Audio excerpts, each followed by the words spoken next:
Salve, salve, estamos de volta com os Pingos nos Is. Aqui Felipe Moura Brasil com Eduardo Moreira, hoje no estúdio da Jovem Pan em São Paulo. Augusto Nunes volta na segunda-feira e lá de Brasília está José Maria Trindade. Enquanto vocês esperavam pela volta de Os Pingos nos Is, no intervalo do nosso programa, saiu a nova pesquisa do Datafolha e a gente já vai dar aqui o resultado dela, que acabou de sair no jornal Folha de São Paulo.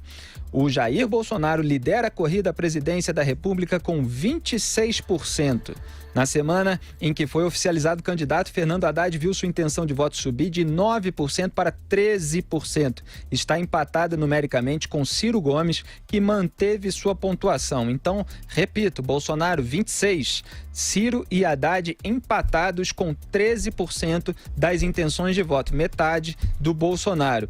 E na margem de erro, esses que estão em segundo lugar também estão empatados com Geraldo Alckmin, que oscilou um ponto para baixo, de 10% para 9%. Então, Alckmin empatado aí no limite da margem de erro. Eu imagino que essa margem de erro seja de 2%. Então, Ciro e Haddad com 13% e Alckmin com 9%.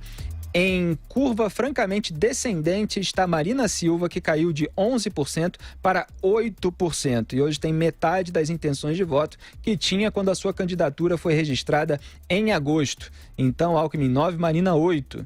O levantamento foi feito entre quinta-feira, 13, e sexta-feira, hoje, portanto, 14, ouvindo 2.820 eleitores em 187 cidades. A margem de erro, estava procurando ela, exatamente 2 pontos para mais ou para menos. Pesquisa foi contratada pela Folha e pela Rede Globo.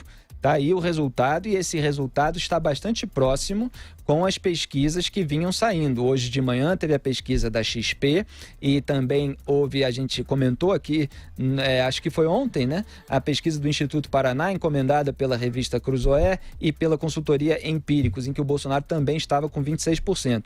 Na pesquisa XP que saiu hoje de manhã, o Bolsonaro estava com 26%, o Ciro 12% e o Haddad 10%. Então já tem aí um aumento para os dois nessa pesquisa Datafolha, em que eles estão com 13%. O que você acha desses números, Eduardo Moreira? Eu achei um resultado muito bom para o Bolsonaro. A gente está já falando de mais de uma semana, ou praticamente uma semana desde o atentado dele. E muita gente achava que ele ia começar a cair nessa pesquisa depois daquele movimento inicial que não tinha nem sido tão grande como se esperava, em termos de baixar a rejeição do Bolsonaro e de novas pessoas simpatizarem aí com a sua candidatura. Então, muito bom o resultado do Bolsonaro. Bom resultado para o Ciro Gomes também, que consegue se consolidar nessa segunda posição, mesmo com os eleitores saindo do Lula, que deixou oficialmente de ser candidato, e indo para o Haddad. Ou seja, essa migração de votos para o Haddad parece que não tirou votos de Ciro. Ou pelo menos os votos que saíram do Ciro devem ter sido iguais aos novos votos que entraram, porque ele se mantém ali na segunda posição. Não acho uma pesquisa tão boa para o Haddad, porque espera-se que o Haddad tenha um teto ali perto dos 20%. Se todo mundo que diz que migraria o voto de Lula para Haddad, migrasse. E se ele no começo não embalar, as pessoas vão abandonar ali a candidatura dele e vão migrar pro próximo, the usual suspect, né? O próximo cara ali da fila, que é o Ciro Gomes. E até porque o Ciro Gomes tem um discurso, que é um discurso válido, que no segundo turno, as simulações de segundo turno mostram ele sendo muito mais competitivo contra o Bolsonaro do que o Haddad. Então, boa pesquisa para o Bolsonaro, boa pesquisa para o Ciro. Eu não diria que é uma pesquisa ruim para o Haddad, mas também não me parece uma pesquisa boa. Agora, para o Alckmin, meu Deus do céu, o cara que é o latifundiário, o Zé Maria que falou outro dia, latifúndio improdutivo, né, Zé? Que o Alckmin tem na televisão, porque o cara tem lá 5 minutos e não consegue aproveitar. Vamos fazer reforma agrária do tempo do Alckmin na televisão, que eu acho que é o melhor que a gente faz. Pesquisa péssima pro Geraldo Alckmin, eu achei. Exatamente, Zé Maria Trindade, a gente sempre ponderou aqui, obviamente ainda faltam algumas semanas, que o horário eleitoral gratuito é o seguinte, é que nem time de futebol, não adianta você ter o maior tempo de posse de bola se você não fizer o gol.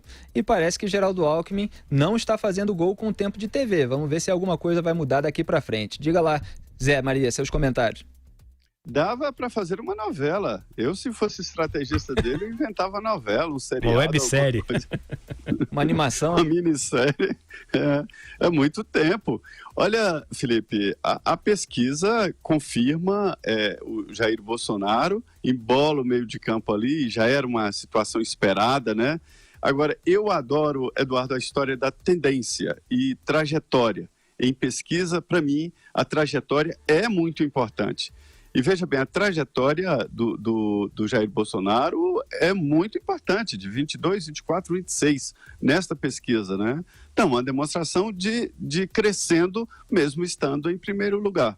Agora, a situação para o Fernando Haddad também é fantástica, que saiu ali do nada e está subindo, né? Está subindo principalmente agora que ele está participando como candidato no horário eleitoral. Ciro Gomes também está bem, porque pelo menos diante de uma turbulência dessa, que é o lançamento do Fernando Haddad em cima dos eleitores dele, porque os dois só tem lugar, igual o Highlander, né? Só tem lugar para um aí, um dos dois tem que morrer, e a Marina já é descarte. Aí já é desidratação, já é desmonte, né, da Marina e a tendência de queda. Isso, voltando a dizer, a trajetória.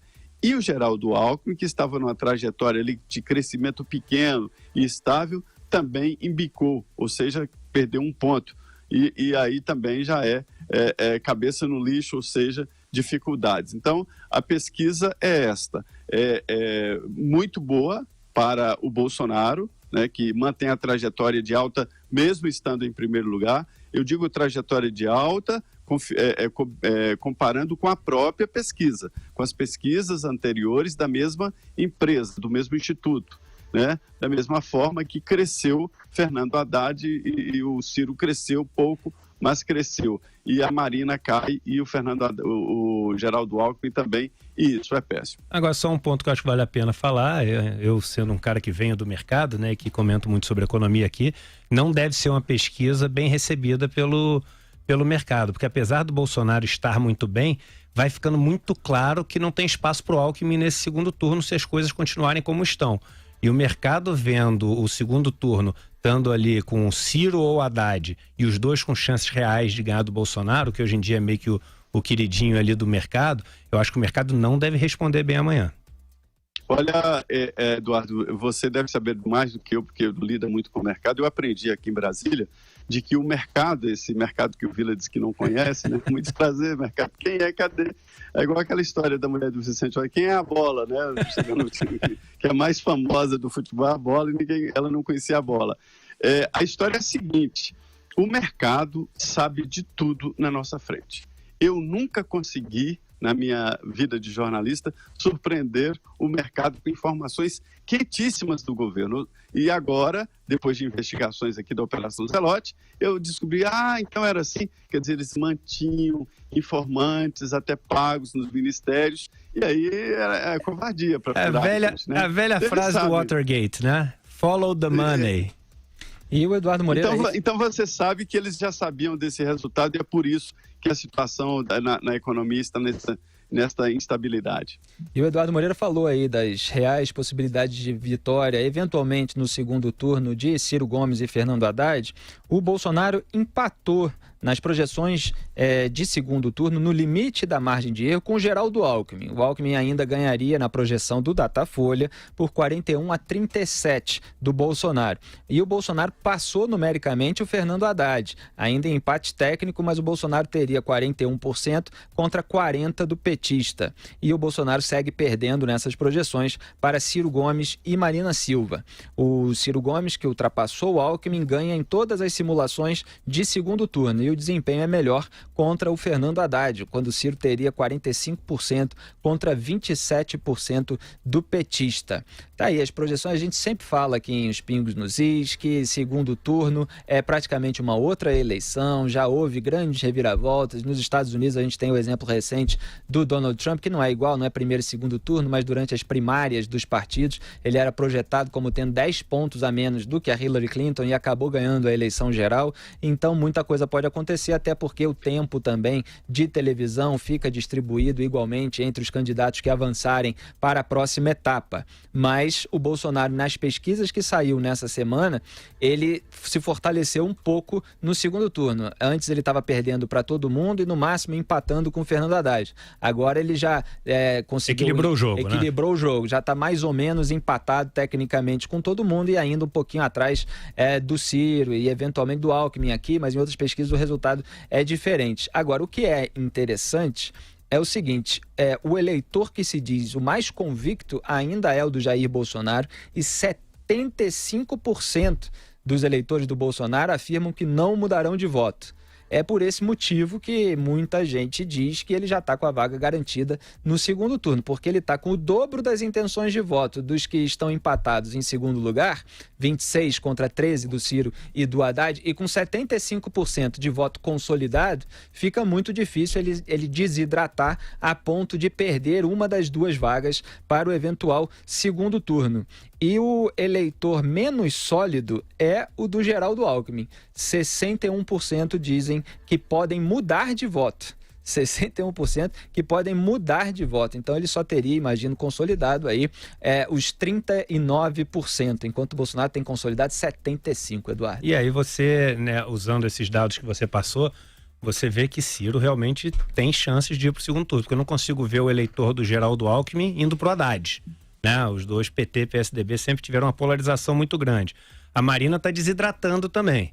Então, assim, o eleitor do Alckmin pode ir para o Bolsonaro, sim, e eu acho que pode ir para o Ciro, ainda mais o Ciro se colocando cada vez mais como um cara ali de centro, né? A ideia de trazer a Cátia Abreu, acho que foi para consolidar essa imagem com o eleitor de centro, com o agronegócio, com o empresário, etc. Tem menos aquela imagem de malucão que muita gente tenta colar ali no Ciro. Então, eu acho que Marina desidratando e Alckmin desidratando, esses votos tendem a ir para Bolsonaro e para Ciro muito mais do que para Haddad. Talvez o da Marina um pouco para Haddad, mas o do Alckmin eu acho que vai mais ali para o Ciro, colocando ele como realmente um postulante com muitas chances de chegar nesse segundo turno. O que é engraçado para você ter uma ideia, Felipe, de que realmente o segundo turno é outra eleição, não é quase, não, é outra eleição, que o Geraldo Alckmin teve menos votos no segundo turno do que no primeiro, né? Naquela disputa com o Lula, né? E uma ideia muito importante que eu tenho aqui também é a seguinte: nós estamos no ponto alto da campanha eleitoral. Por que eu digo isso? Porque aconteceram várias variáveis, né, que poderiam mudar os rumos da campanha e que não mudou nada. Quais são elas? O início do horário eleitoral, 2 semanas completas de horário eleitoral, isso é muito importante. Além disso, teve a história aí da mudança do Lula com o Fernando Haddad, e além disso teve o atentado e várias entrevistas exclusivas, sabatinas e debates ali entre os candidatos. Então, esses foram fatores importantes que consolidaram ali o momento alto da campanha eleitoral. E para comprovar esta minha análise, é de que o número de votos indecisos, que eram altíssimos, caiu muito. Então, esta pesquisa se aproxima muito do real, exatamente pela redução do número de votos indecisos e em branco, né? O que eu estava dizendo que é engraçado, o Eduardo Moreira aqui falou sobre aquilo que a gente vinha comentando nos últimos dias nesse programa, que é a reta final, como ela estimula voto útil. E o Geraldo Alckmin tem adotado um discurso pelo voto útil, que aliás o PSDB sempre teve, o voto útil contra o PT, né? Agora ele está com dificuldade porque existem outras opções competitivas e ele acabou perdendo boa parte desse voto útil, restou ali o eleitorado tucano. E o Geraldo Alckmin tem dito que votar no Bolsonaro é trazer o PT de volta ao poder, acreditando que num segundo turno ele, Alckmin, teria mais chances do que o Bolsonaro de derrotar o Fernando Haddad. Apesar de o PSDB ter perdido 4 eleições presidenciais, as últimas, para o PT no segundo turno, uma delas perdida pelo próprio Alckmin. Então o Alckmin está fazendo um apelo ao voto útil. E Eduardo Moreira estava comentando aqui que, de repente, se o Alckmin perder mais pontos, ele oscilou um ponto para baixo agora nessa pesquisa Datafolha, ele é que pode derreter em razão de votos úteis que migrariam dele para outro candidato. Ele não pode reclamar dos eleitores dele que não estão seguindo o que ele está mandando, né? Os eleitores dele estão fazendo voto útil, exatamente por isso estão deixando de votar nele, né? Exatamente. A gente vai para mais uma janela de comerciais. Aliás, só fazer um registro para a gente manter no mesmo bloco o resultado da pesquisa. A pesquisa XP tinha saído de manhã e ela tinha medido o impacto eleitoral do atentado a Jair Bolsonaro.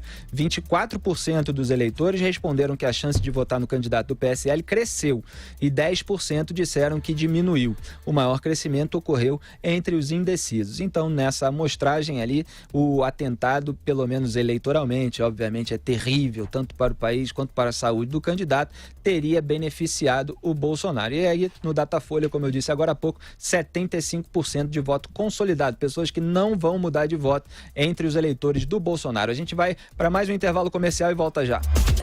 Salve, salve, estamos de volta com os Pingos nos Is, aqui Felipe Moura Brasil, hoje com Eduardo Moreira e lá de Brasília, José Maria Trindade. A gente deu no bloco anterior o resultado da pesquisa Datafolha que acabou de sair aqui durante o programa. E a maior rejeição entre os candidatos segue sendo a do Jair Bolsonaro, tendo oscilado de 43% para 44%. Fernando Haddad viu seu índice subir de 22% para 26%.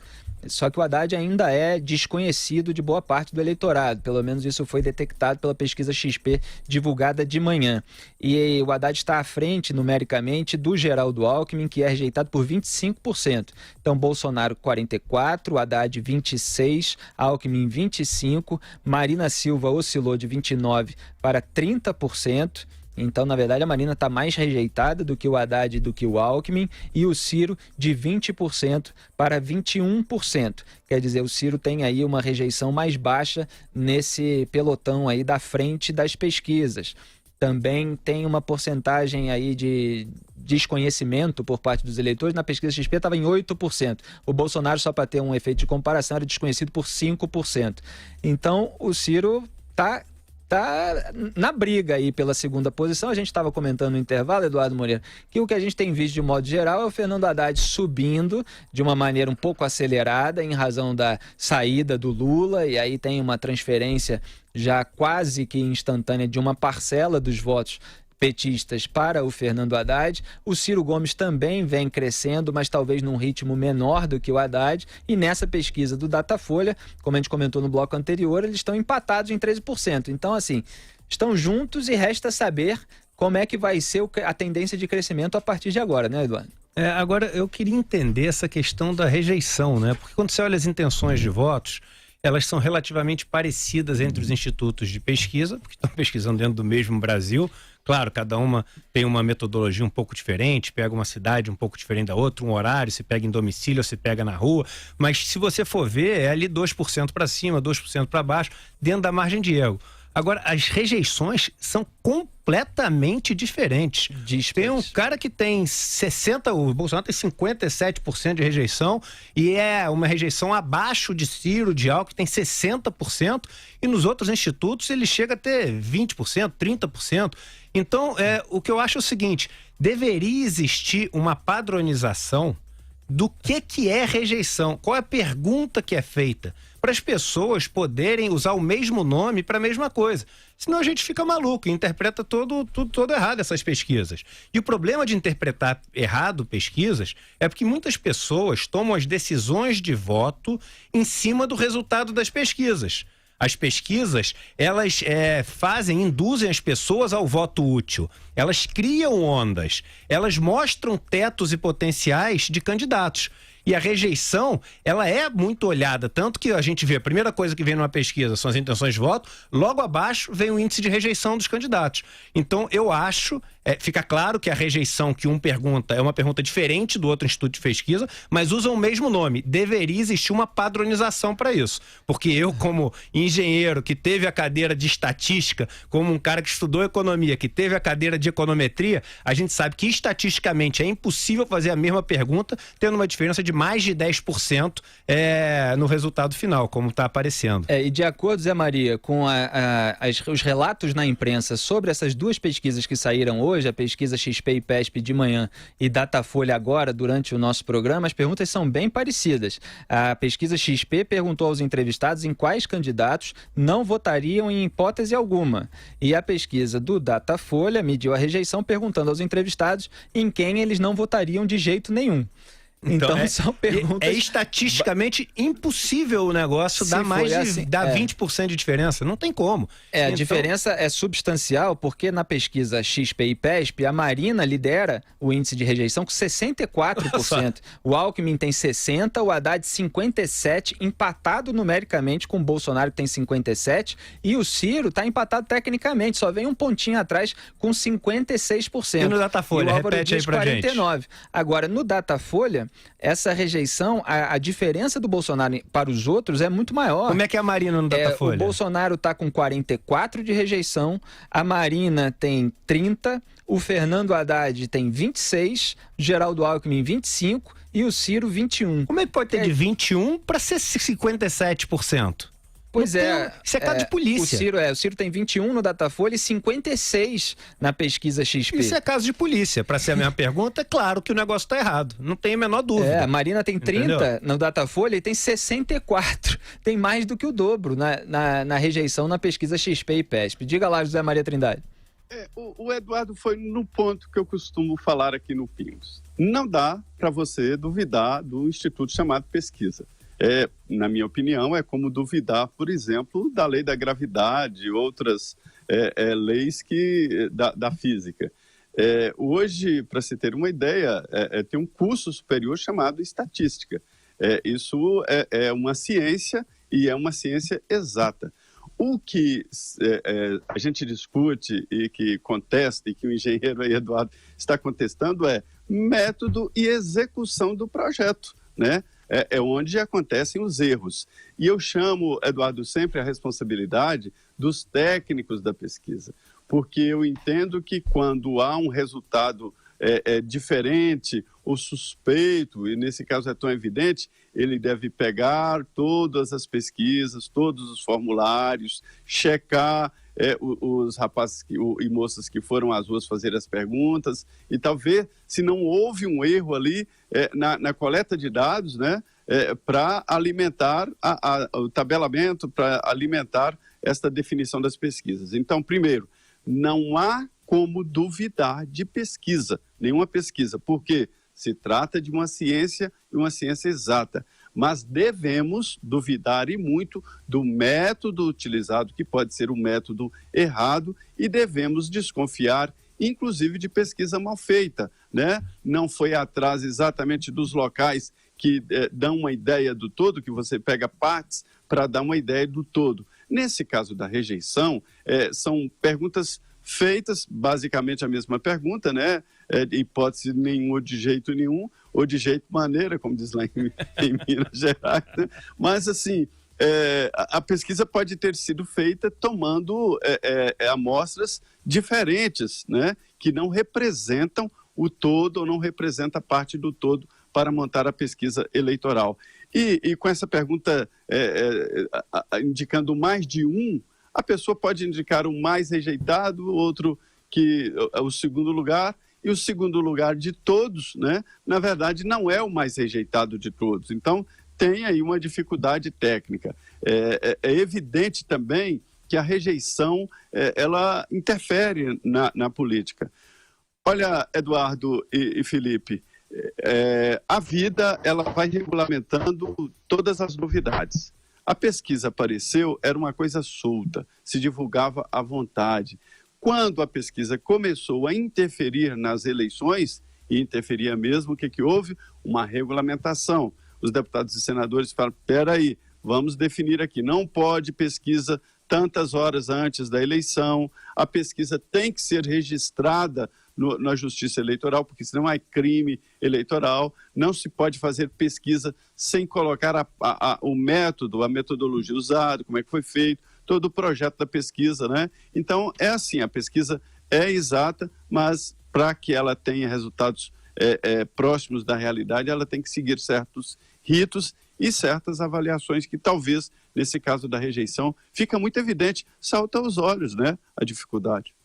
É um dos motivos pelos quais eu tenho muita desconfiança em relação a projeções do segundo turno, porque as rejeições do primeiro já são absolutamente díspares, né? E aí eu vejo muita gente calculando o segundo turno em razão das rejeições, mas a gente não sabe exatamente quais são as rejeições, porque elas são diferentes de acordo com o Instituto de Pesquisa. E antes de que algum sabichão venha dizer que a soma dos percentuais dá mais de 100%, só para destacar, é porque os eleitores podem citar mais de um nome na hora de responder aquela perguntinha, né, em quem eles não votariam de jeito nenhum.